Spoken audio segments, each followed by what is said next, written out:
Okay, so we're live here. This is ACT Math. We're going to do a live stream here. We're going to do a question and answer. I've done some other ones of these, but I just thought I would label this Q&A number 2.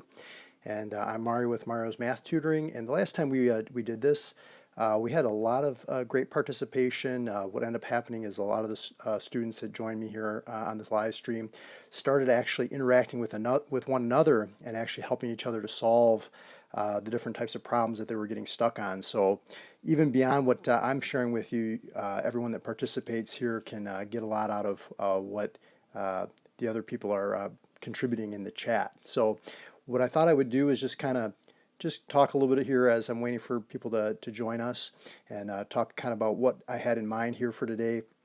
So first of all, what I was just going to do is kind of talk a little bit about strategy. So I know a lot of students right now, they're on summer vacation, and this is actually a great time to practice for the ACT and the SAT. So you can strategize in such a way that can you hear me okay? Anyone that's starting to join us here, can you let me know if the volume is okay? Can you hear me? Somebody could let me know, give me some feedback on this. So yeah, so basically, over summer vacation, what you can do is you can start taking some of those officially released practice tests, by the ACT or the SAT. And even if you just do like 10 questions a day, by the end of the week, you'll have completed one test as far as the math section is concerned.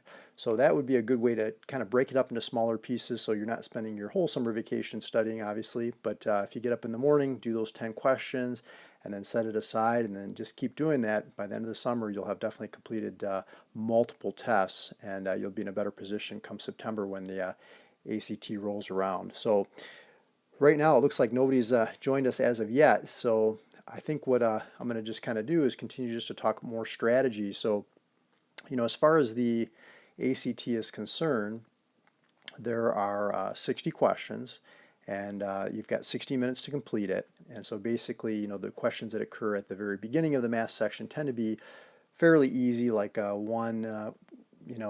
just one-step type questions, and then as you go on, they might become two-step, three-step, and then that's what kind of makes them more difficult, is they're more multi-step.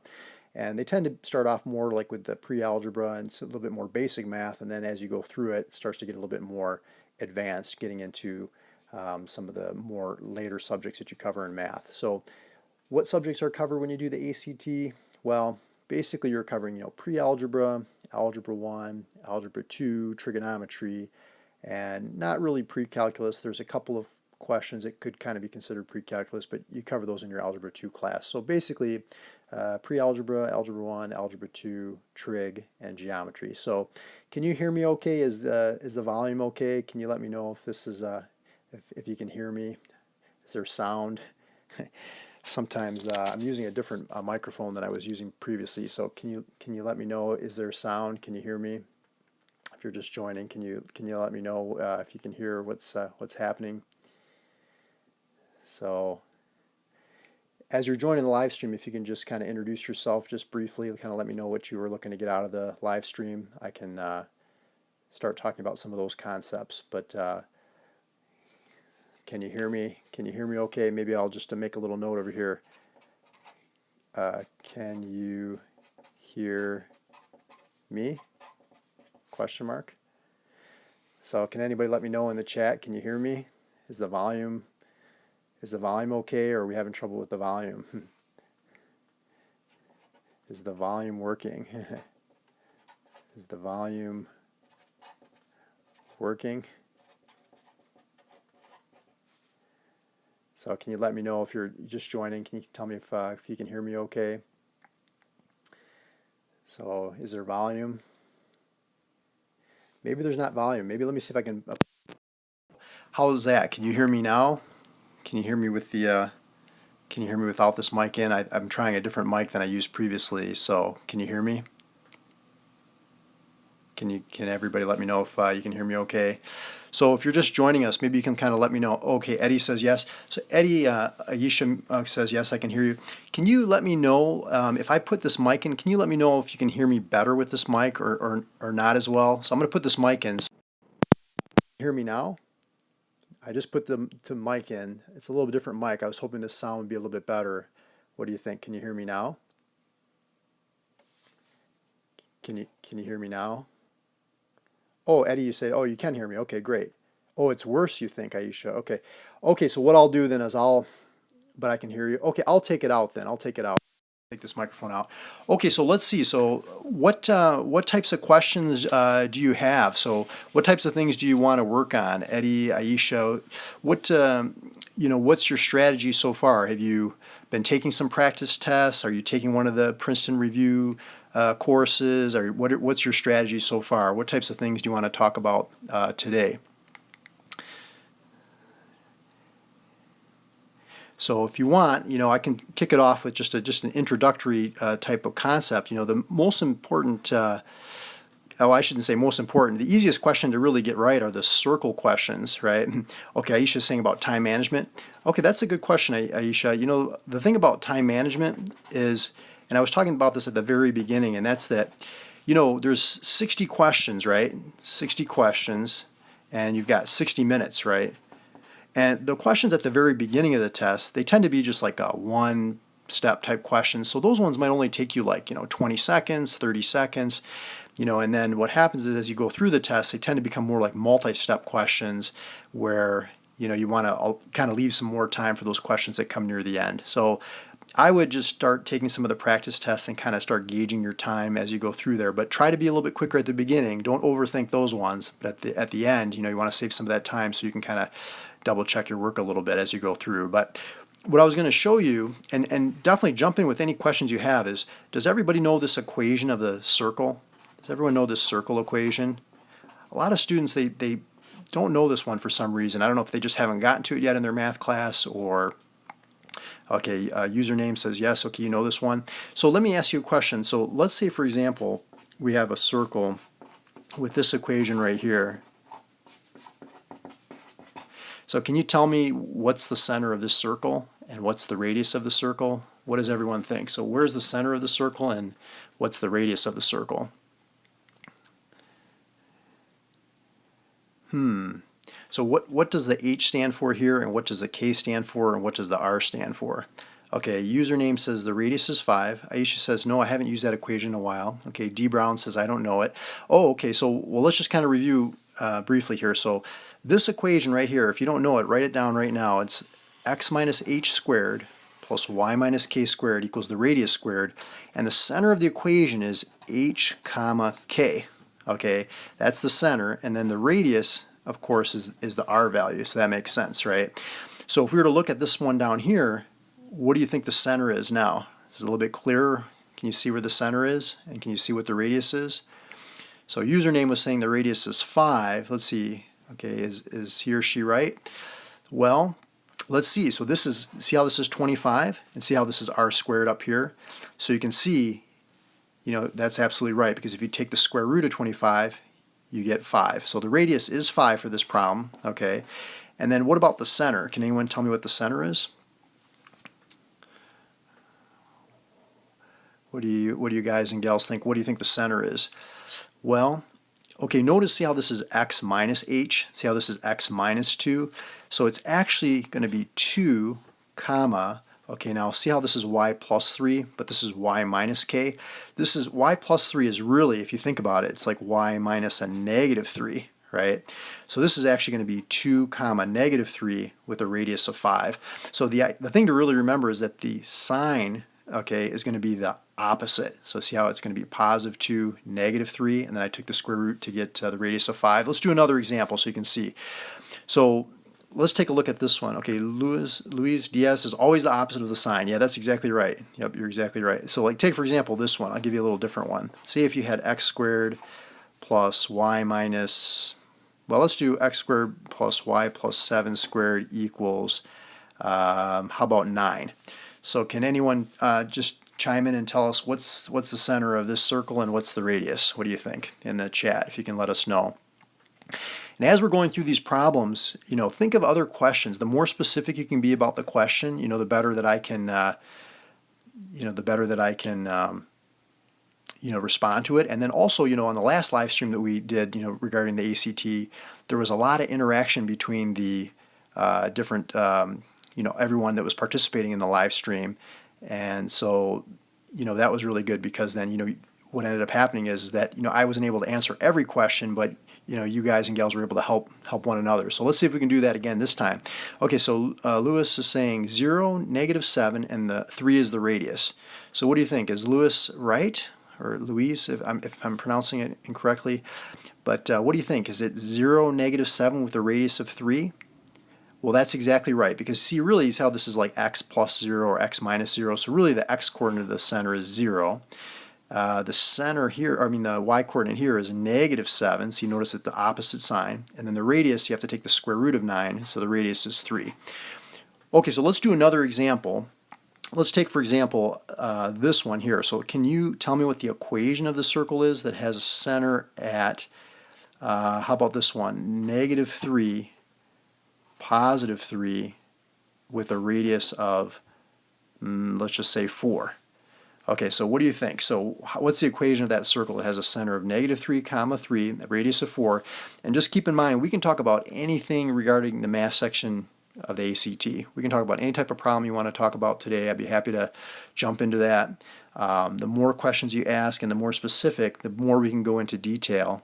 And if there's something that I can't answer or I just don't have time to get to, perhaps somebody else that's on the live stream with us can jump in and help you out. So let's all work together on this and kind of see how we can help out one another. So what do you think? So the center is at -3, 3, the radius is 4. Eddie says, what grade should you start studying for the ACT? Okay, that's a good question, Eddie. Usually it's like, depends on where you are in your math class, but it's usually like 10th grade. 10th grade, 11th grade is usually when you take the ACT. But it depends. If you're really advanced in your math, and you've covered all the way up through like Algebra 2 trigonometry, you could take it as early as 9th grade or even as late as like the beginning of your senior year, 12th grade. So it kind of depends on where you are in math. But most students take it like end of sophomore year, that's end of 10th grade, beginning of junior year, beginning of 11th grade. Somewhere in there is usually where they aim to take it. So good question, yeah. So what do you think? Any ideas? Have we started to figure out what the center and the radius of this circle? Okay, Lewis is jumping in here saying x plus 3 squared plus y minus 3 squared equals 16. So what do you think? Is Lewis right? Is that the correct answer? Is it x plus 3 squared plus y minus 3 squared? Aisha says yes. Okay. Equals 16. Yeah, that's exactly right. So on the ACT, if I can just kind of jump in real quick, is that, they don't always, like for this circle equation, a lot of times they will just give you a real simple, they'll either give you the equation, ask you for the center, or ask you for the radius, or vice versa, they'll ask you, given the equation, find the center and radius, or the other way around, they'll have you, write the equation. So this one's pretty straightforward, but sometimes they'll try to put a little bit of a twist on it. Like they might say, for example, there's a circle that's tangent to the x-axis at x equals 2, and it's tangent to the y-axis at, let's say, -2. Okay, so do you understand what they are referring to when they say tangent? The circle's tangent to the x-axis and y-axis at these two locations. So this is just another variation on a circle type equation. But what I like to do, they give you that whole section to the right of the problem. I like to draw a sketch. So basically what I would say is it's going to touch the x-axis right at 2, and it's going to touch the y-axis right at -2. So we can tell right from that if we were to draw a circle where it just barely touches those 2 points, we can identify that center. See, that's going to be at 2, -2.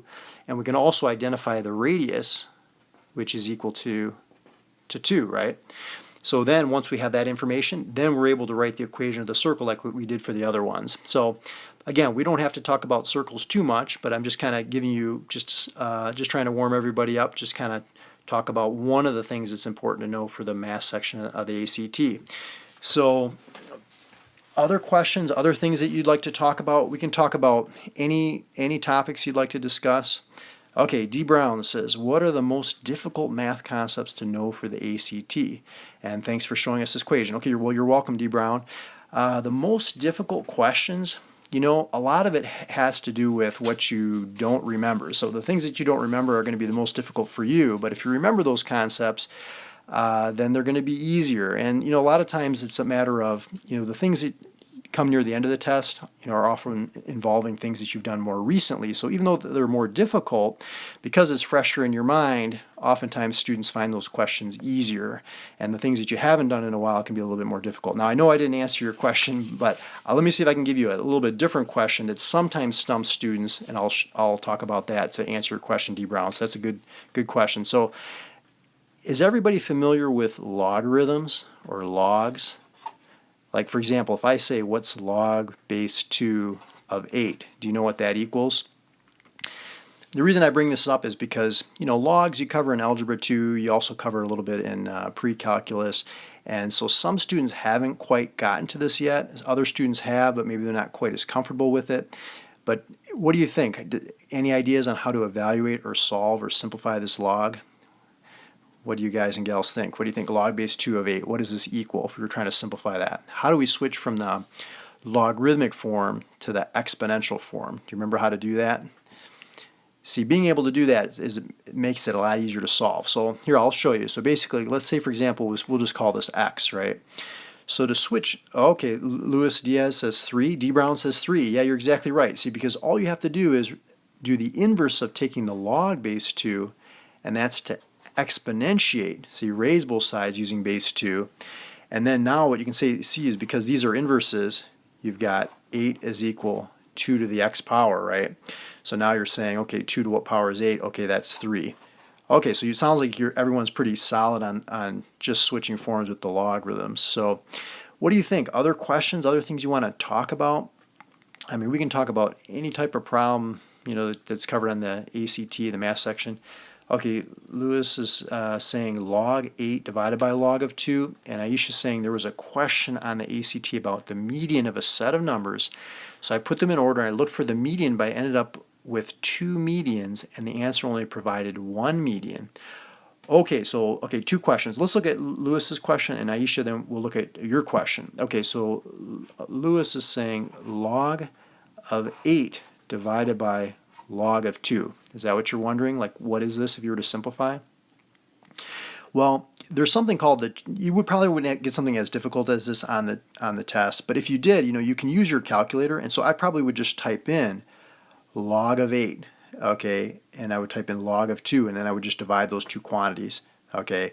So that's the idea. So yeah, I think what you're talking about, Lewis, is the change of base formula, okay, the change of base formula. So that's good. But let's talk about that median question, okay, that Aisha was mentioning. So Aisha, if you're still with us here, like basically what you do is you put the numbers, okay, or the data, or however you want to say it, in order. So let's say your data was like 3, 5, 6, 8, 9, 15, right?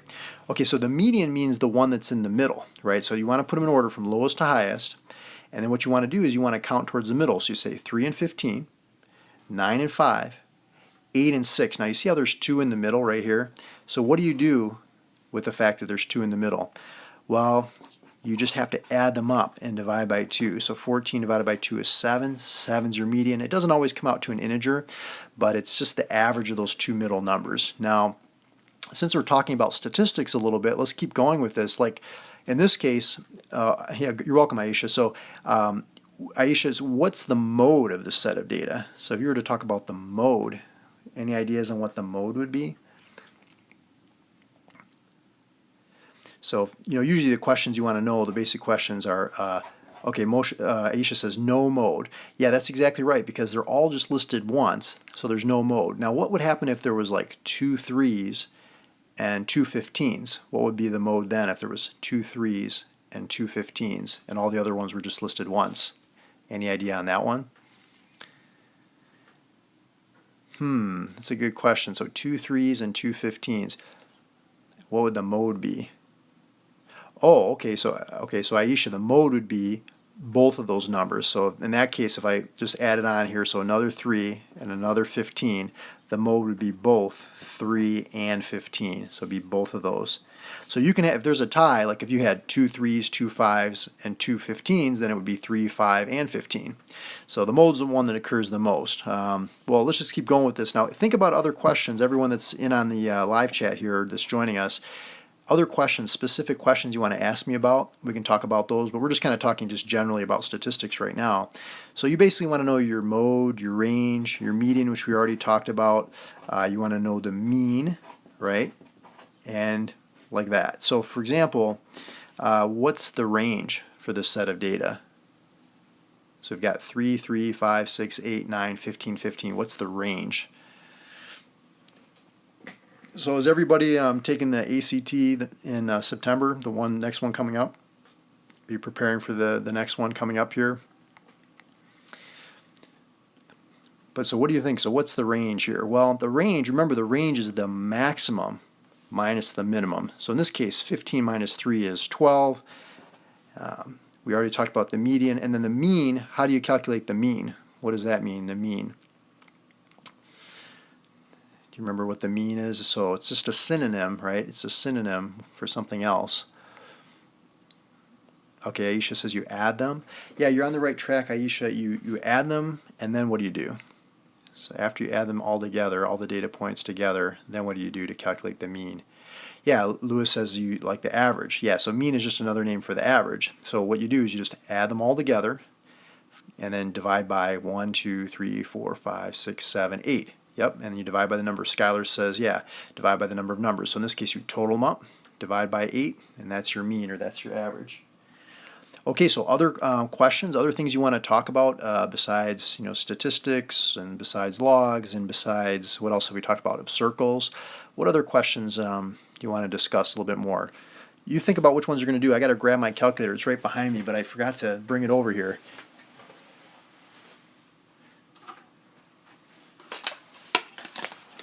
So you remember on the math section of the ACT, you can use a calculator, and you want to double check. Like some people have these really high-powered calculators that can solve equations, like the TI, different versions of the TI. But like for example, this is an old version of the TI-83. The one that I use with my students, like in person, I use a TI-84.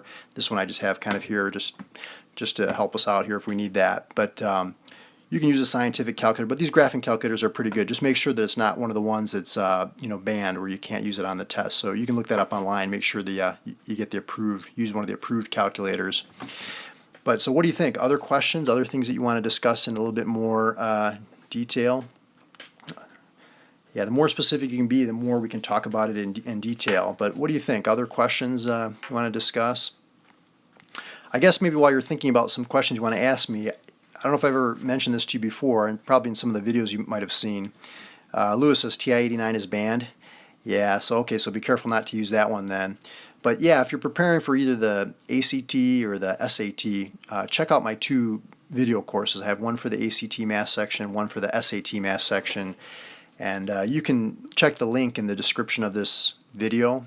And there's 3 free lessons. So if you want to get some extra practice, there's 3 free lessons for the ACT one, and there's 3 free lessons for the SAT one. So you can take a look at those, see if you like that, and then if you're interested, you can of course purchase the course. So check those out. But what other questions do you want to talk about here today? So where's everybody located, by the way? Is it are you guys on the West Coast? Are you on the East Coast? In the Central States? Where's everybody located here? If you're interested in online tutoring to prepare for the ACT or SAT, you can let me know about that as well. I do some private online tutoring, so you can let me know if you want to do that. Okay, Aisha says Georgia. Okay, great. Yeah, I had somebody that purchased one of my courses yesterday. They were from Texas, so I thought that was kind of neat. I always like to know where people are from. I get a lot of people from New York. Okay, D. Brown says Indiana. Okay, great. Arizona for Skylar. Okay, all right, great. Yeah, good. Oh, you're taking the SAT in Arizona. Yeah, the thing is, sometimes it depends on where you're going to school. Like sometimes students are going to out-of-state schools, and so depending on the school, they might prefer the ACT or the SAT, or sometimes if you do better on one of the tests than the other, they may consider that and weight that a little bit more heavily. So you might want to look at the college that you're planning on going to. Some students take both and just kind of see how they do on both. But yeah, a lot of schools are focusing more on the SAT. I know in Michigan, where I'm at, they switched over from the ACT to the SAT as the primary ones that they administer in the schools. Oh, okay. Lewis says, reminder, do not forget to click the bell next to the scribe to remind you the next live class. Oh, good suggestion. Yeah, so that's a great suggestion. So if you want to be notified of other live streams that I do, click that bell icon next to the subscribe button, and this way you'll get notified. But I'm always happy to talk with new students, or maybe what you can do too if you want to help me out is kind of let your classmates or your friends know about my channel. I've got a bunch of videos on the ACT and the SAT on my Mara's Math Tutoring YouTube channel, so that's probably how you found me. A lot of students find me through those, but you might want to check out a lot of those videos. My most popular video is the ACT Math 21 Concepts, which, it's a really good video, but in my courses I actually cover, for the ACT, I cover 65 concepts. So I actually go 3 times as many different concepts that you should know and want to know for the ACT. But that's an introduction. It's not bad, but a lot of students find me through that. But what do you think? Other questions, other things you want to talk about? Does everybody know their trigonometry? Everyone know their right triangle trig? So, for example, here's a triangle, right? It's a right triangle. And you've got angle A and angle B and angle C. And let's just say this is a 5, 12, 13 Pythagorean triple, right? So let me ask you a question. How would you solve for this angle? Like if I want to find out how many degrees this angle A is, how would you solve for angle A? What do you think? Any ideas on how to solve for angle A? What do you think? Any ideas? So you know your right triangle trig. What math classes is everybody taking right now? Are you taking Algebra 2 or Geometry or Pre-Calc, or what classes is everyone taking right now? Have you done your right triangle trigonometry yet? Okay, Luis Diaz says Sokotoa, and he's going to camp right now. Okay, Indian camp. Okay, great. Okay, very good. Okay, D. Brown says the sine of A equals 5/13. Okay, is D. Brown right? So the sine of A, so sine angle A, equals 5/13. And like Louise was saying, is that you've got the SOHCAHTOA acronym, right? So you want to remember this acronym because it helps you remember that the sine is the opposite side over the hypotenuse, the cosine is the adjacent over the hypotenuse, right? And the tangent is the opposite side over the adjacent side. And the other interesting thing about the SOHCAHTOA acronym is that the sine is the ratio of the opposite side divided by the hypotenuse. The cosine is the adjacent side divided by the hypotenuse. And the Imran is saying, well done. Okay, thanks, Imran. And the tangent is the opposite over the adjacent. So if you wanted to solve for angle A now, this was a good setup. Okay, so somebody told us sine of A equals 5/13, but then how do I solve for angle A? What do you think? How do I find out what the measure of angle A is? What's the key there?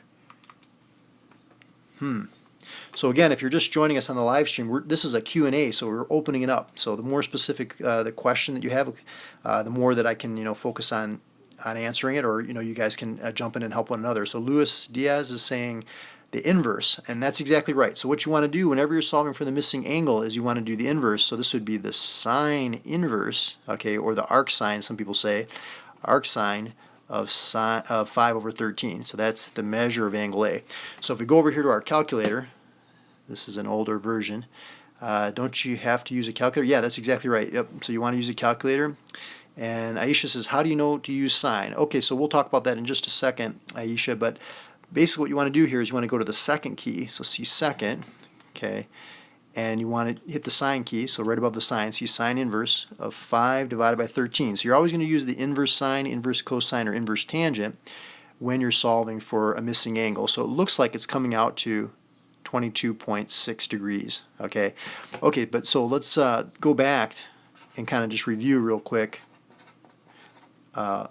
why we want to use sine as opposed to cosine or as opposed to tangent. So what you do is, just a quick refresher, is if you're working with angle A over here, what you do is you pretend like you're standing at this vertex, at this corner right here, okay? And the opposite side is the one across from the angle, the hypotenuse is the one across from the right angle, and then the adjacent side is the one that's next to the angle, but not the hypotenuse. The hypotenuse is always the one across from the right angle. So what you do is then you say, well, we did the opposite and the hypotenuse. So you can see over here from our acronym, our SOHCAHTOA acronym, that the sine is the opposite over hypotenuse. Now let me ask everyone that's on the live chat here, what would be a different way that we could solve for angle A instead of using the sine? So help Aisha out. So what do you think? What would be a different way to calculate the measure of angle A instead of using the sine? What do you think? So if you're just joining us, we're doing a Q&A here today with Mario's Math Tutoring. That's my channel, my YouTube channel's name. And if you have questions, just go ahead and jump in with the chat, ask some questions. Right now we're just doing a little bit of trigonometry, but anything you want to ask, regarding the math section, we can talk about. So, but the question here is, what do you think? What would be a different way to solve for this angle A instead of using sine? Could we use cosine? Could we use tangent? Okay, Skylar's saying you can use any of them because you have all the side lengths given. Skylar, you're absolutely right. That's exactly right. So let's do it cosine now, just to show Aisha. So you can do the cosine inverse of 12 over 13, or you could do the tangent inverse of, what would that be? The tangent inverse of what? Any thoughts? I think there's a lag, with these live streams. I don't know if you've been on a lot of these live streams, but it's like from when I say something to when people respond, it usually takes a little bit of time. I don't know if it seems like it's just a little bit of a lag, but that's okay. So what's the tangent inverse though? Like what sides would you use? Okay, Luis Diaz says 5/12. What do you think? Okay, S. Khan says 5/12. What do you think? So are they correct with their? Well, let's see. So opposite is 5. Adjacent is 12, and remember tangent is the opposite side over the adjacent, so yeah, they're exactly right. So it's 5 over 12. So you just put that in your calculator and you're going to get the same answer, 22.6 degrees. So this is just a little bit of a, an overview of the okay, Luis Diaz says S, good job. Okay, good. So you guys are cheering each other on. Good. So what do you think? Other questions? So this was just a little bit about right trigonometry. Okay, Aisha says thanks, you're welcome. Okay, good. I'm glad that helped. So what other things you want to talk about? So far we've talked about circles today. And let's see, what else did we talk about? We talked about logs a little bit. We talked about right triangle trig. We talked about a little bit about statistics, like mean, median, mode, range, that kind of thing. But what other things would you like to talk about? We talked about the strategy a little bit with the test, and the timing and that sort of thing. But what other questions do you want to discuss? Any other things you want to talk about that are okay? Sine proportion. Okay, so are you talking about the law of sines? Is that what you're talking about, Luis Diaz? The law of sines, is that what you're referring to? Sorry, I think maybe what you might be saying is something like this. Yeah, so basically, say you have a triangle and it's not a right triangle. Say for example, like this angle is like 48 degrees, right? And say that this angle over here is like 50 degrees, okay? And say that this side over here is like 8, and you want to find this side over here, x. Now the thing is, sometimes they'll have this question on the test, and this is called the law of sines, okay? And you use the law of sines when you don't have a right triangle, okay? So for example, if this is angle A, and the thing is they'll give you the formula, so they won't expect you to memorize this one. They'll give you the formula, but it's good to know the formula just so you're ready. But here's the key, Lewis, is you want to remember that the angle and the side opposite that angle, you can think of them as like a pair, okay? Like that. So see how I'm kind of going across from the angle? So the key is that the sine, okay, of angle A divided by the side opposite angle A equals the sine of angle B divided by the side angle, the side opposite angle B is equal to the sine of angle C over the side opposite angle C. And then the key is that you use 2 of the 3 ratios to form a proportion, either the first and third, second and third, first and second, and then you can cross multiply and solve for that missing side. So to kind of go back to this question up here again, what would our ratio look like? What do you guys think? So I don't want to give away, I don't want to take away all the fun by doing the problem. But what do you think? So what would be the proportion so that we could solve for x over here? What do you guys think?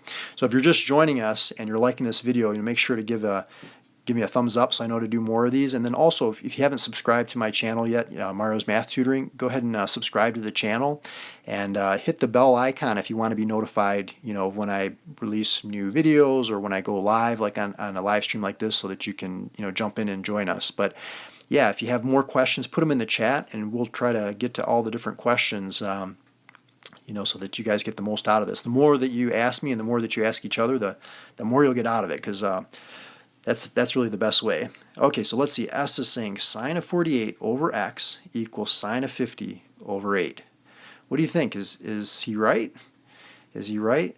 Let's see. Well, let's write it down here. Let's see. He's got the sine of 48 over x is equal to the sine of 50 degrees, right? 50 degrees over 8. Okay, that's perfect. Yeah, so that's exactly right. So it's the sine of the angle over the side opposite equals the sine of the angle over the side opposite. So you think of the ones that cross from each other as like a pair. Okay, so then now all you have to do to solve is just cross multiply and divide. So it's pretty easy. So basically at this point I would say 8 times the sine of 48 equals x times the sine of 50, right? And then I would just divide both sides by the sine of 50, right? Divide by sine of 50, that's why I get x by itself, and you divide the other side by sine of 50, and you simplify, and that's going to be, the value of x. All right, so if you're just joining us, this is like a Q&A session here with Mario's Math Tutoring YouTube channel. Any questions you want to talk about regarding the ACT math section, that's what we're talking about. The more detailed your question, the more that we can try to help you out with that. And yeah, any concepts you want to talk about, would be helpful. But the more specific, I think the better. So, okay, Skylar says, I'll check out your videos, but what are the best study materials for the test? I think my school gives me a practice packet, and I have taken the pre-SAT. Okay, good question, Skylar. Okay, so let's see. And then Lewis is saying that will help everybody. Just an equation, multiply then divide. And then let's see, Broth Obama says, will you be doing something like this for the SAT? Yeah, I'll definitely be doing live streams for the SAT. And the nice thing is that there's some similarities between the ACT and the SAT. Some of the same concepts appear on both tests. So this live stream will help you with the SAT as well. And if you want to ask me an SAT question on here, you're welcome to, but mainly I'm focusing on ACT type concepts, but like I said, there's a lot of overlap. But okay, so Skylar, so you were saying, I'll check out your videos, but what are the best study materials for the test? Okay, so good question. So best study materials, okay, you want to, if you can, you want to try to get the real ACT study guide. And the reason you want this one is because it's got the officially released, actual tests that they administered. So you can practice with those. And then you can also get the 2016, 2017 official ACT study guide. Okay, and that also has previously released, tests. And let's see, what else can you get besides that? Well, those are the best, because then you can practice with the actual tests themselves. Of course, in the description of this video, if you go to the description, I've got a link to my 2 courses that I put together to help you prepare.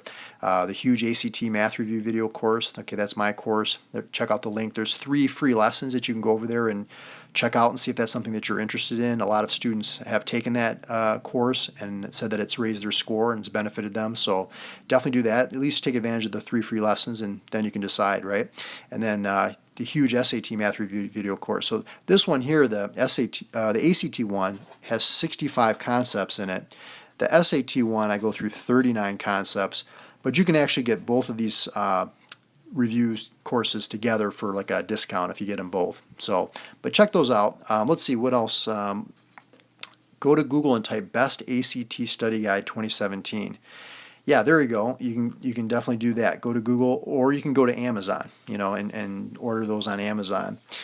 But yeah, so other questions you want to talk about, yeah, you can definitely go to the link in this video, check out my courses, and I go through talking a lot about the concepts that are involved, as well as the practice problems, as well as formulas, and we do similar type problems. So it's a really good course. I took a long time putting that together to help students. But yeah, other questions you want to talk about here? What do you think? Other questions?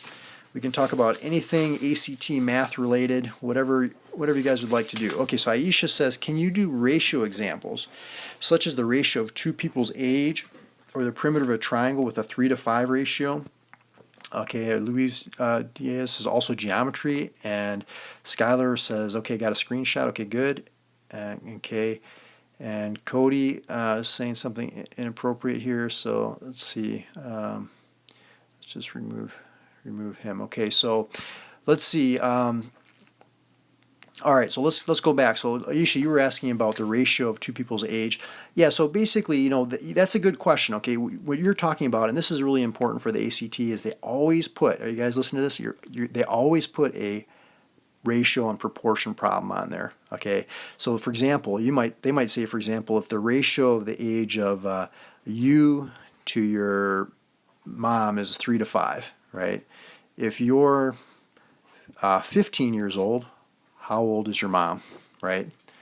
So the key here is, see how I have the ratio of you to your mom, you to your mom. See, that ratio is equal to that ratio, right? So you can solve, right? All you have to do is cross multiply across that equal sign. So 3x is equal to 75, right? Divide by 3, x is equal to 25. Okay, so maybe not exact, right? But I just made that problem off the top of my head. Another example might be something like this. Okay, so Aisha says, wow, so easy, thanks. Oh, you're welcome. So yeah, that's definitely, there's always a ratio and proportion problem. And the thing is, the thing that makes the test a little bit tricky, I'll just tell you and share this with you guys, is that it's not that, it's not that the problems in themselves are really difficult. It's just that they don't come out and say, hey, everybody, this is a ratio and proportion problem, set it up like this and cross multiply. They're not going to necessarily do that. They might do that in some of the earlier questions, the more basic questions, and then you can go ahead and just solve it. But a lot of times they'll say, if you can make so many parts, per hour, and then how many will you be able to complete in, 3 days, something like that. So then the key thing is you want to set it up so it's like, apples to oranges, apples to oranges. It's like time to day, like parts per day, parts per day. That's the key. You want to set it up so that the ratios are the same, then you cross multiply. Okay, but let's see. I think, let's see, somebody was asking about geometry. Okay, so Luis Diaz was asking about geometry. Okay, so some important things to know in geometry are things like, okay, some of them are just really basic questions like, for example, in a triangle, do you know how much the angles in a triangle add up to? How about parallel lines? So when you have parallel lines cut by a transversal, are you familiar with all these angle measures here? So if these two lines are parallel, do you know how to solve for the missing angles? What about this kind of situation here? Do you remember how to work with linear pairs? Do you remember vertical angles like this? So these are some of just the basic concepts, like how about quadrilaterals? So in a quadrilateral, how much do all the angles add up to? So these are just some basic ideas from your geometry class, how to solve. So I'll give you an example, though. I know you want a more specific example. So say, for example, this angle right here is 150 degrees. And say this angle over here is 75 degrees. How much is this angle right here, x? Now, if you're just joining us, this is like a Q&A. I'm just basically questions that people are asking me. I'm just trying to answer. But the more specific the question, the more that I can help you. If it's a more general question, I'll try to just give you some ideas. But if you can ask a more specific question, I'll be able to help more and tell you a little bit more. So, but basically here we're just kind of looking at this problem right here. So, so Lewis, you were asking, so what would be the value of this angle right here if they gave you this triangle? Any ideas? Anybody can answer whatever you think. But yeah, go ahead and put some questions for me in the chat, and we can talk about whatever you like to talk about ACT math-wise.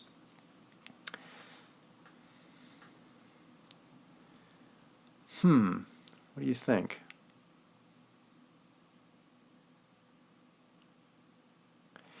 Well, let me ask you questions. If this angle here is 150 degrees, how much is this angle right there? Okay, Aisha says 180 minus 150, so you get the bottom right angle. That's exactly right, because these angles right here are called linear pair. Pair means two, linear means together they form a line. So now if you add these angles up, you see how they add up to 105 degrees? Okay, Skylar's saying 30. Okay, okay, that's good. Yeah, this angle right here in the bottom right is 30. So how much should this angle be here at the top, angle x? What do you think? This is 75, this is 30, so this angle over here must be how much? Any ideas?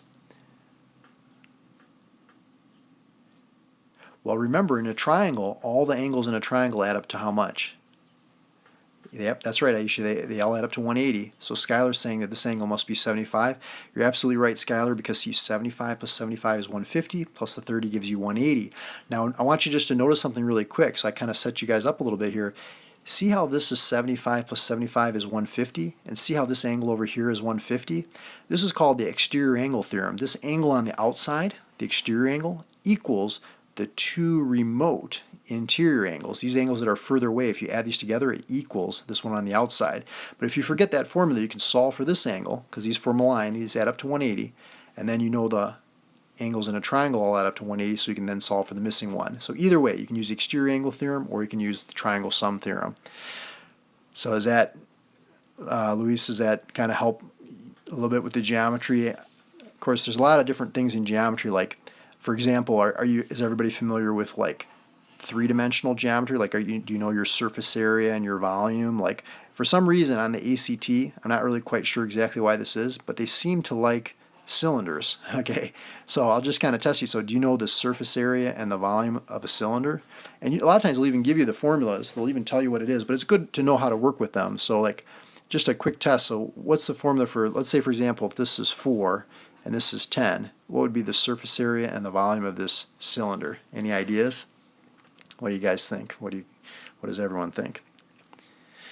So if you have more questions, go ahead and put them in the chat. We can talk about whatever you'd like to discuss today about ACT math. And just a reminder, if you're just joining us, I do have these two courses, that are available. The huge ACT math review video course, and I've also got this huge SAT math review video course.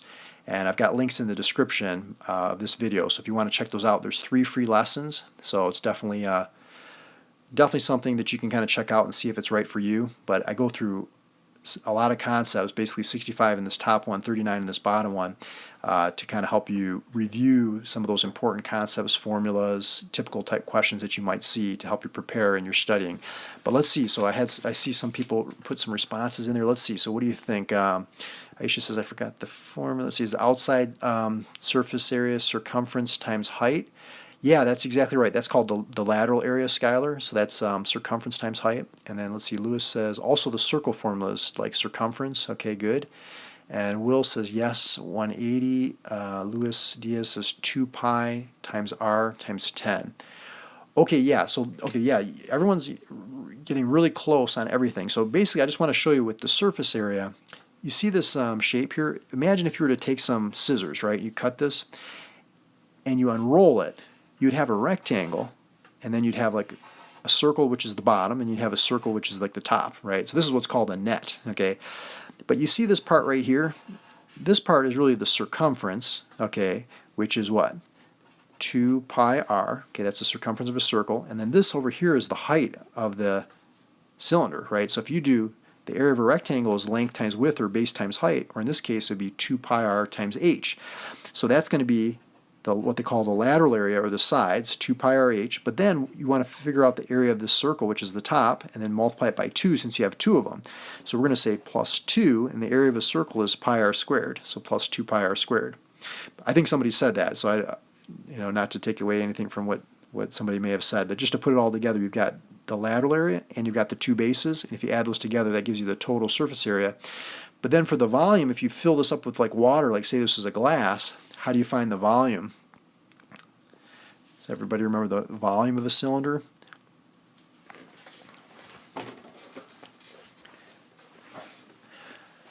Well, so for the volume, what you're doing is you're basically finding the area of the base, okay, which is r squared. Yeah, that's right. So pi r squared.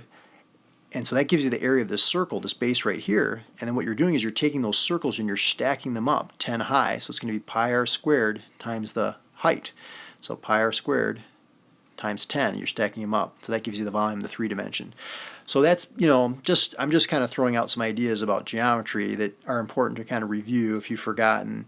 But I go through a lot of these same, ideas, but in more detail in the course. So you can check those out. But yeah, other questions, other things you want to talk about specifically, if you have more specific questions, I'd be happy to, talk about those a little bit in more detail. What do you think? Other questions you want to talk about? I'm also available for, online tutoring if anybody wants to talk about, if anybody wants to do online tutoring with me at any point, I'm available for that. So you can contact me through my website or through my YouTube channel. Skylar, let's see, Skylar was asking about the volume of a sphere. Okay, Yeah, usually if it was something like the volume of a sphere, they would give you this formula. You know, they would say, oh, by the way, like in parentheses, they'd say volume of a sphere is 4/3 pi r cubed. But, you know, again, the thing like I was mentioning earlier on the ACT, what makes it a little bit more challenging is that, you know, they might not connect all the dots for you. You might have to realize, like, you know, maybe they're giving you the diameter and then you have to find the radius, or, you know, maybe they're, you know, there's something else that's, you know, they want you to piece it together. So they won't necessarily come out and say, use this formula in such and such a fashion. But I'll give you another question that is important to know on the ACT, and that's that this question right here. So say they gave you this formula. Say, given that the volume of a sphere equals 4/3 pi r cubed, they'll say, find r in terms of v. Find, here I'll write it down, so that it would be something to this nature. It'll say, find r in terms of v. Okay, so what does that mean? Any ideas what they're talking about there? Find r in terms of v. It sounds pretty cryptic, right? It's like a hidden message or something, right? Find r in terms of v. What does that mean? Any ideas? Anybody? Any thoughts? What is r in terms of v? This is a good question. You know, a lot of these things we talked about today, they seem very simple, but if you can kind of grasp what we're talking about in all these questions, you know, you can definitely raise your score by a number of points just from what we talked about today. Okay, D. Brown says solve for r. Yeah, that's exactly right. So they don't actually come out and say solve for r. They say this in a different fashion. Find r in terms of v. That means we want r equals, see r by itself, something else over here. Okay, silver for r, yeah, okay, given volume or something like that.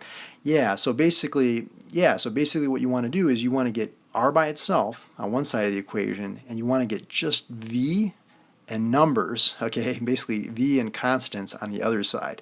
So what do you guys think? So if you had to solve for r, if you had to get this r by itself, what would that equal? What goes over here? Can you solve that? What do you think? And while you're doing that, if you have other questions, you know, put them in the chat. We can talk about anything you'd like to talk about regarding ACT math or even SAT math if you want to talk about any questions about those. The more specific, the better. If you're just joining us, and you know, we're just taking Q&A here, so any questions you want to talk about, you know, we're welcome to talk about it. You know, this is Mario here with Mario's Math Tutoring. Most of my videos I do in front of the whiteboard, so you probably see me with my magic markers and all that good stuff. But here it's a little bit easier to use the use the iPhone and just do it like we are right now. But basically, yeah, so what do you think? So how do we find r in terms of v? So what does this equal? Any ideas? And if you have questions, put them in the chat. We can talk about those as well. And if you're liking this video, if you haven't already, give it a thumbs up if you feel like it was helpful. And subscribe to the channel if you haven't subscribed. D. Brown is saying the cube root of 3v over 4 pi. Let me write that down. So the cube root of 3v over 4 pi. Now let's see if he or she is right. So D. Brown. Well, okay, so this is what I would do, okay? So I'm going to go over here. I've got v equals 4/3 pi r cubed. And what I'm going to do is I'm going to get rid of this 4/3. How do I get rid of a fraction? I multiply by the reciprocal. See that? This way the 3's cancel and the 4's cancel, numerator and denominator. Then what I'm going to do is I'm going to multiply by 1 over pi. This way these pi's cancel, and multiply by 1 over pi here, right? And so now if we kind of clean it up a little bit, we've got 3v over 4 pi equals r cubed. But then what we want to do is we want to just solve for r. What's the inverse of cubing something? It's to take the cube root, right? That way those cancel each other out. And so you're absolutely right. It's r is the cube root of 3v divided by 4 pi. So again, the key here is when you're solving for something in terms of something else, you want to work from the outside in, okay, if that makes any sense. So basically what you want to do, if you're trying to solve for this r right here, I would work from the outside and gradually work towards, in towards the r. So I'm working from the outside. I got rid of the 4/3 first, then I got rid of the pi, then I got rid of the cube. I'm trying to basically zero in on that r and get it by itself. So that's what I did here. And yeah, if you understand that question, you're really going to be able to do that same exact type of problem on the ACT. They usually have something like that, very similar to that.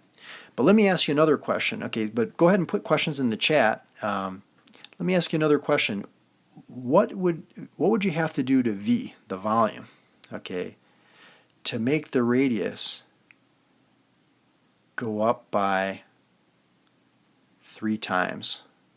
So you're with me on that? So if we wanted to make this radius 3 times larger, this R value 3 times larger, what do we have to do to the volume, to V?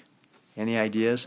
This is a, if you look back at some of the old tests that they released, they ask a question very similar to this, not with the spheres, it was actually with the pendulum. I don't know if you've seen this problem before, but they'll say, what happens to the length of the pendulum if you want the time for it to double, something like that. So in this case, I'm saying if you want the radius to be 3 times larger, what would you have to do to the volume of this sphere?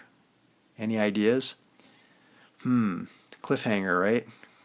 That's what my niece says, cliffhanger. It's a cliffhanger. You have to go to the next page, the next book, right? Well, okay, here's the thing. Okay, so see that volume? See how you're taking the cube root of it? In order to make the radius 3 times larger, this volume would actually have to be 27 times larger, because what's the cube root of 27? 3. So that would make the radius 3 times larger, because you're going to be multiplying this whole thing by 3 once you take the cube root of 27. So yeah, that was the key on that one. That was a good problem. So what do you think? We're getting close to the hour mark. We still have a little bit of time left. We can do some more problems if you'd like.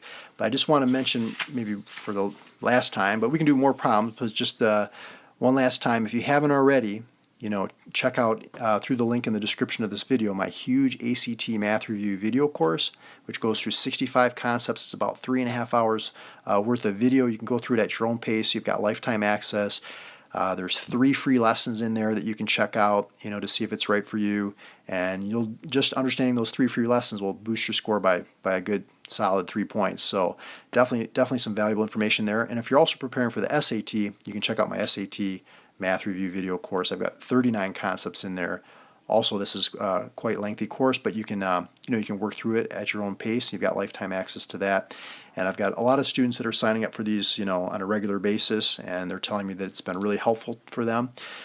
So definitely check those out. I'm also available for online tutoring if you wanted to jump online. Of course, we'd be able to interact a little bit better than we are right now. We have like a shared whiteboard, and we do some Skype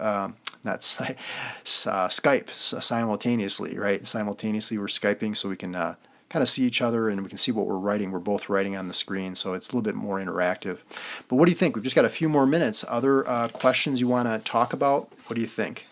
Maybe scroll back in the chat. Maybe I dissed somebody. I didn't catch their question. It's possible. Sometimes I get going on at one particular question. Let's see. Yeah. So what do you think? Other questions? Anybody else wanna ask me something while we're live here? So if you haven't gone to my YouTube channel, Mario's Math Tutoring, you can go over there. There's a lot of videos about the ACT and the SAT, the math sections.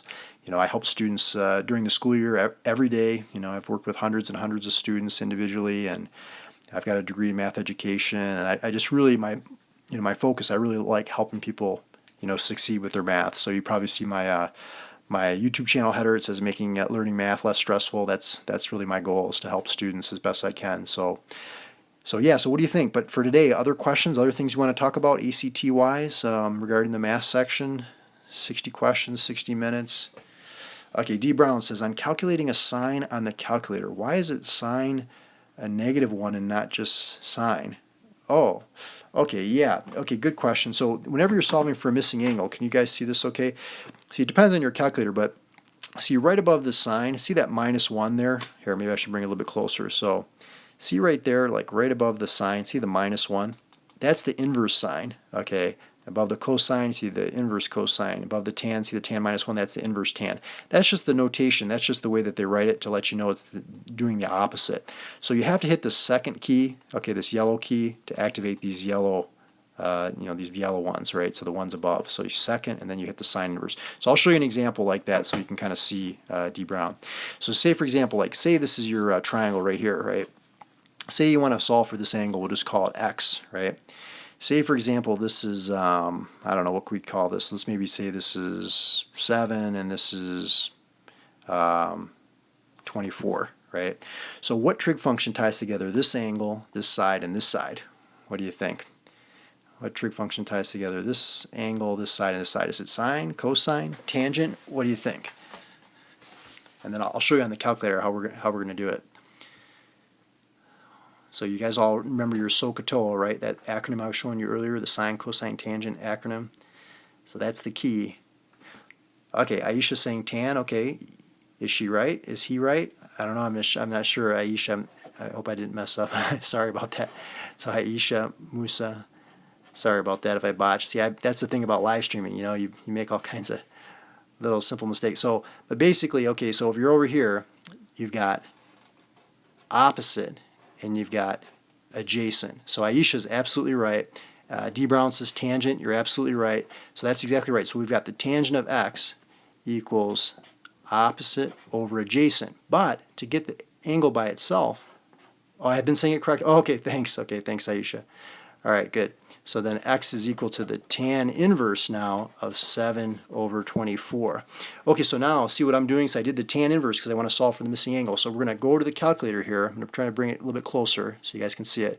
So basically I'm going to go to, let's see, I'm going to clear everything out, and I'm going to go to second, right? Second, okay, over here, tan inverse, right? And then we've got C7 over 24. So it's going to be, let's see, 7 divided by 24. Okay, so you can see what I've got right there, right? Tan inverse 7 over 24. I'm just going to hit enter. 16.26 degrees. So that's about 16.3 degrees. So that's what I'll put down here, 16.3. And let's see, Luis Diaz says use tan when you got 2 lines given TOA. Let me see. Use tan when you got 2 lines given, oh, and like 2 sides. Use tangent when you got 2 lines given tan.